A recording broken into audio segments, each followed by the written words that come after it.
Boa noite a todos, sejam todos muito bem-vindos. Estamos aqui mais uma vez reunidos para falarmos de um tema do Evangelho segundo o Espiritismo. O capítulo de hoje é o capítulo 13, que a vossa mão esquerda não saiba o que faz a direita. Né?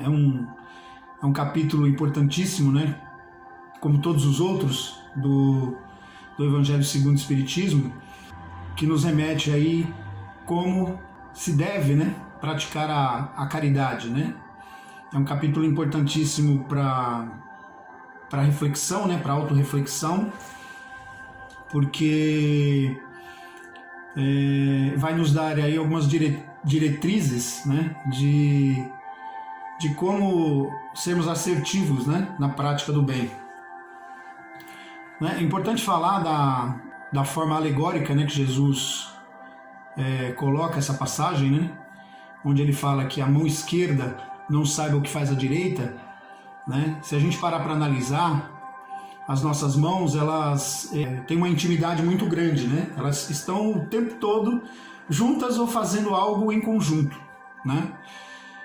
Uma hora estão ali lavando o rosto, né? Uma hora uma coloca o creme dental na escova, outra escova os dentes, uma hora amarra um sapato, botou o botão de uma camisa juntas, né? Então há uma intimidade, né, muito grande entre as mãos, né?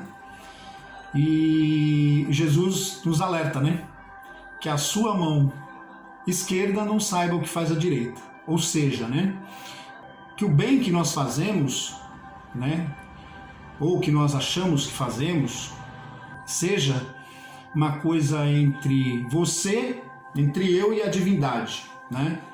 E não precisa de terceiros, né? Seria entre a minha consciência, o meu eu, o que está interno, o que está intrínseco dentro de mim, né?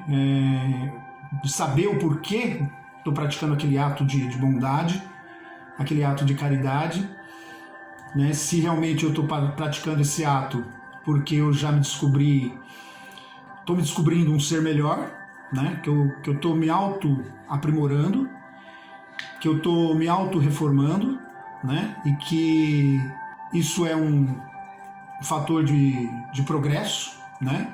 Ou se ainda eu faço isso com um simples intuito de aparecer, de me autopromover, de me autoproclamar bom, de me autoproclamar bondoso, caridoso, misericordioso, né? Então ele nos alerta, né? Fazer o bem sem ostentação, que a gente possa ter essa certeza dentro da gente que isso é entre você e a divindade, é entre você e Deus, né? O próprio Jesus, em várias passagens do Evangelho, ele nos remete a esse pensamento, né? Várias passagens, uma hora ele cura um leproso, uma hora ele cura um cego, uma hora ele cura um aleijado. Em todas elas ele pede à pessoa que não divulgue aquilo, né? Que não vá divulgar aquilo. Por quê, né? Jesus tinha a absoluta certeza que tudo vem de Deus, né? Uma vez ele questionado pelos doutores da lei, um dos doutores da lei, né? Questionado não, ele foi chamado de bom mestre. Bom mestre. E ele advertiu ao doutor da lei que bom não, né? Bom só tinha um e era Deus. Mestre sim, mas bom só Deus. Então ele tinha absoluta certeza que tudo provinha de Deus, né? Era oriundo da divindade maior. E a gente pensando, né? Levando isso para o nosso dia a dia, que tudo vem de Deus, né, que tudo é proveniente da divindade, né, se eu tenho algo hoje em que eu posso compartilhar e levar para o meu próximo como bondade, como caridade, como amor, isso provém de Deus. Então, isso, se está em abundância aqui, tem que ser distribuído, né? Porque assim, Deus nos iguala, né, como irmãos, né? Somos todos iguais perante Deus. E se nós somos todos iguais, todos temos o mesmo direito. Então, muitas vezes também há uma certa confusão que nós mesmos fazemos, isso não é uma crítica, né? Isso é bem normal. A gente abrir mão daquilo que está em abundância para a gente, seja material, seja de qualquer outro tipo, é uma forma de caridade, né? Da forma material eu vejo muito isso como assistencialismo, porque se Deus me deu a mais, meu irmão está passando por alguma necessidade, ele é igual a mim perante o Pai, nada mais justo do que eu dividir com ele. Mas voltando um pouquinho, dividir com ele, não com o intuito, né, de me autopromover, de me auto-vangloriar, mas sim com o intuito realmente de fazer o bem, como Jesus pede, né? Em segredo. Porque muitas vezes você pode acabar expondo a pessoa que está sendo beneficiada, né? Está recebendo o assistencialismo, né? E você acaba expondo aquela pessoa, né? Você acaba constrangindo. E a caridade, ela não pode ter esse contraponto. Uma coisa não pode ser anulada pela outra, né? Eu não posso fazer o bem e ao mesmo tempo anular esse bem constrangindo aquele que eu estou ajudando. E hoje em dias de redes sociais, né? Facebook, Instagram e outras séries de mídias de redes sociais, a gente percebe que isso está um pouco banalizado, né? E que não é verdadeiramente o intuito, né? Da caridade em si, né? Do bem em si, né? Ela tem que ter como propósito maior, como fala num dos capítulos anteriores a esse, o amor ao próximo, né? Amar o próximo como a ti mesmo, né? Então, esse é um dos pontos, né? E a gente tem aí alguns tópicos, né, nesse capítulo, que é bem interessante para a gente comentar. Os infortúnios ocultos, né? É um ponto bem legal também para a gente falar um pouco, porque muitas vezes nós nos deparamos, né, com certas calamidades, né, que tomam a mídia num todo, né, que aparece na grande mídia, como as enchentes, né, os desmoronamentos, aquela coisa que chama a nossa atenção e que a gente vê uma correria, né, para formar uma corrente do bem, para dar uma ajuda ali para aquele pessoal que está passando por isso. Às vezes a gente age no impulso, né? A gente nem sentiu de verdade no coração a necessidade, mas você, por ver muitas pessoas ajudando, fazendo ali campanhas e indo até o local, mandando mantimentos, mandando roupas, colchão, água, comida, você impulsionado por aquele movimento, você também acaba ajudando, né, também, né? Se compadecendo ali daquele momento, e no impulso você vai lá e faz, mas sem ter muito aquele envolvimento de sentir a necessidade de ajudar realmente, né? E os infortúnios ocultos, né? A gente tem muito perto, muito próximo da gente, até mesmo às vezes dentro da nossa família, dentro da nossa comunidade, da nossa vizinhança, né? Do nosso trabalho, do nosso convívio do dia a dia, pessoas que estão ali passando por dificuldades, né? E às vezes nós não conseguimos enxergar, né, essa necessidade de ajudar, né? Por quê? Porque é uma coisa pequena, ele vai conseguir resolver sozinho, já tá tudo bem. Mas assim, é uma coisa interessante para autoanálise. Eu sempre me pergunto isso, né? Por que a gente tem sempre que... A gente não, vou mudar o verbo, eu, né? Eu tenho sempre que achar que eu preciso ter muito, que a coisa precisa ser muito grande, ou eu preciso ter muito para poder estar ajudando, né? E na verdade não é bem isso, né? Ninguém é tão pobre que não possa doar nada, né? Às vezes você não tem condições materiais, condições financeiras, mas você tem condições emocionais, né? Você tem condições espirituais, você tem condição moral, de estar levando uma palavra amiga, de estar levando um sorriso, uma mensagem de esperança, ou até mesmo, né, de reunir, né, ter condições de reunir e acabar ajudando materialmente, né?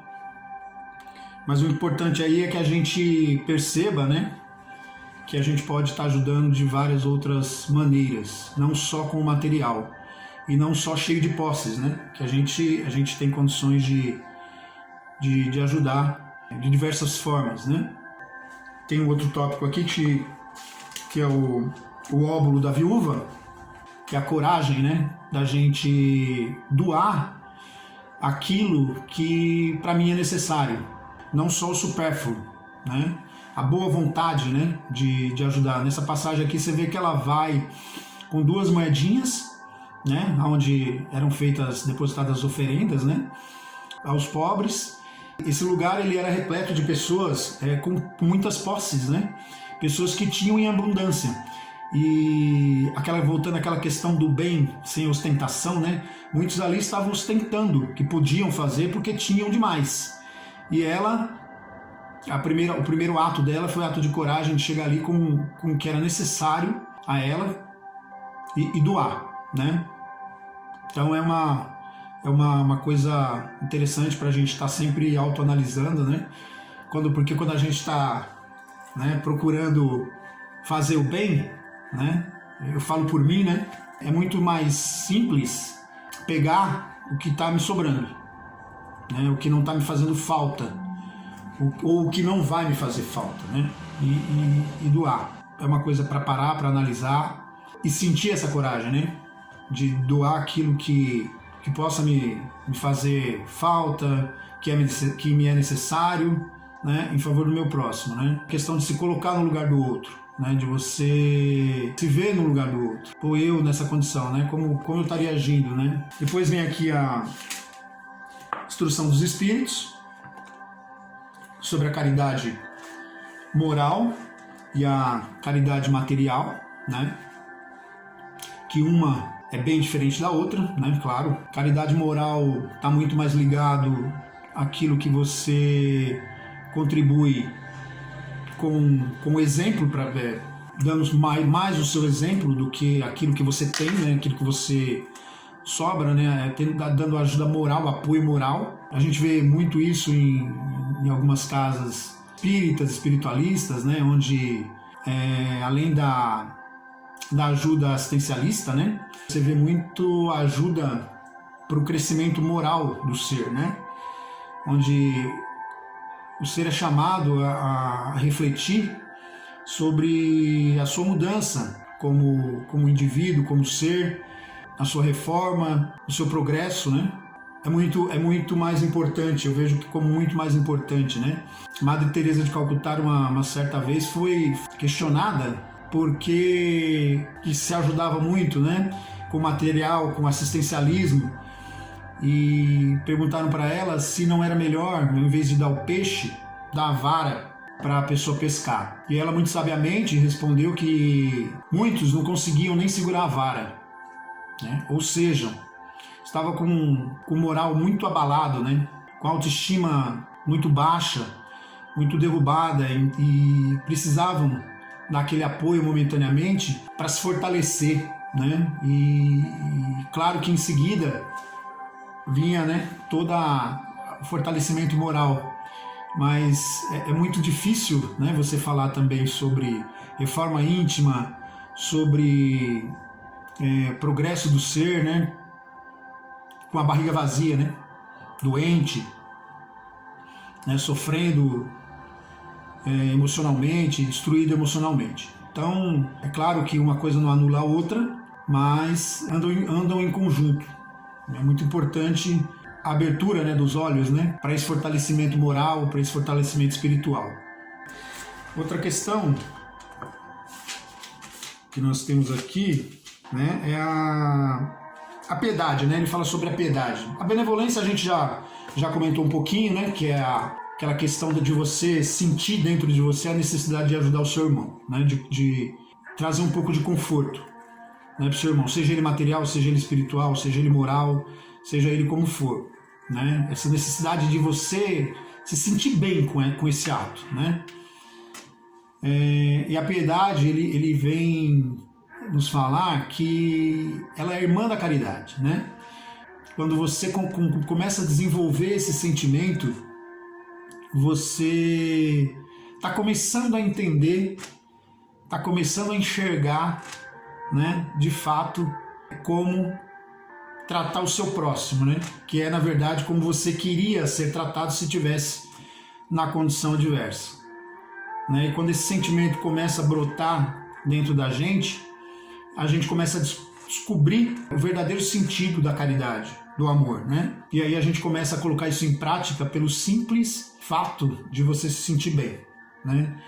Você, internamente, com a divindade, né? Mais ninguém, sem precisar de ostentação, sem precisar de autopromoção, né? Sem necessidade de valorização. Outra questão aí interessante também é a ingratidão, né? Que a gente vai se deparar com ingratidão. Tem o próximo aqui no texto é sobre aqueles que desistem, né, da prática da caridade porque sofreram ingratidão.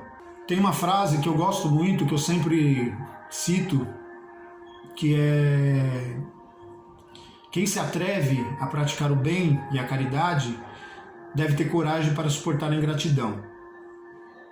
Essa frase é divina, né? É maravilhosa, porque ele fala que ele fala que é um atrevimento a prática do bem e da caridade, né?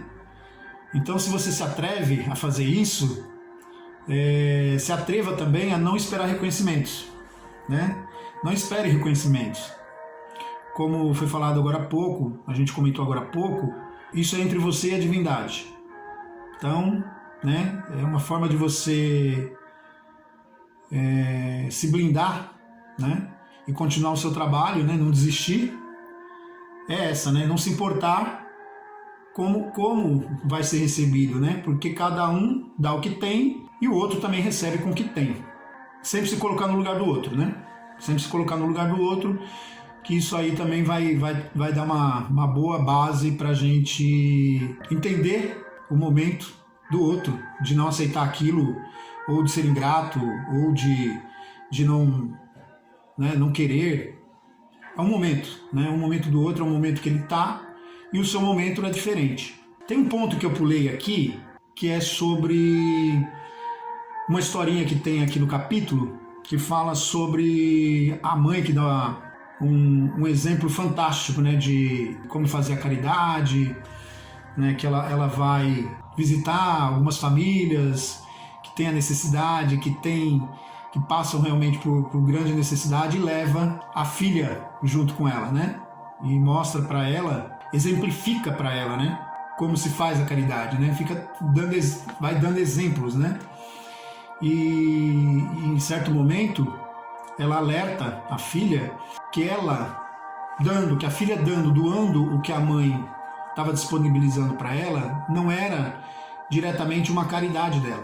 Colocava ela para pensar o que seu de fato você está doando, para a gente pensar, voltar a pensar naquela que nós falamos lá no começo, que tudo provém de Deus. Se o que eu tenho hoje provém de Deus e eu estou passando para o meu semelhante que está um pouco mais necessitado, mas se provém de Deus, foi Ele que me deu e eu estou passando para o meu irmão, que mérito eu tenho nisso?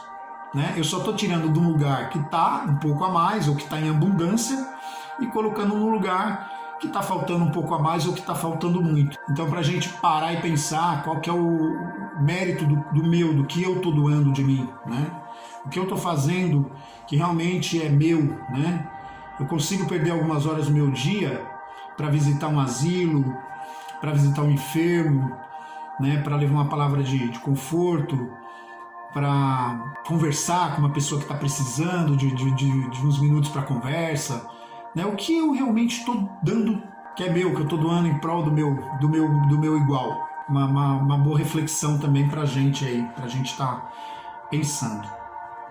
Outro ponto interessante é a questão de você fazer a caridade, né? Ou fazer o bem, ou ajudar as pessoas que têm o mesmo ponto de vista que o seu, a mesma religião, o mesmo dogma, a mesma forma de enxergar a vida, ou seja, aqueles que são mais parecidos com você, né?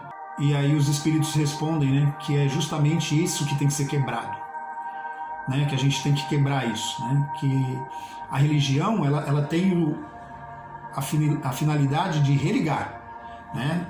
Ela vai religar você ao divino. Então ela não pode ter essa questão separativista, né? Que eu só vou fazer a caridade se realmente a pessoa for da mesma religião, do mesmo culto, do mesmo credo. Se ela for uma pessoa, eu sou protestante, mas a pessoa é umbandista, né? Não posso ajudar porque, né, tá nessa daí porque quer, tá fazendo tudo errado, né? Já vem de novo a questão do julgamento e não se colocar no lugar do outro, né? Então religião, ela tem que fazer o ser melhorar, né? Tem que fazer o ser crescer e enxergar o outro como seu igual, independente de credo, de crença, de dogma, de qualquer outra coisa. Então é importante a gente refletir nisso também, né? Minha religião está me fazendo uma pessoa melhor? Está me fazendo um cara melhor?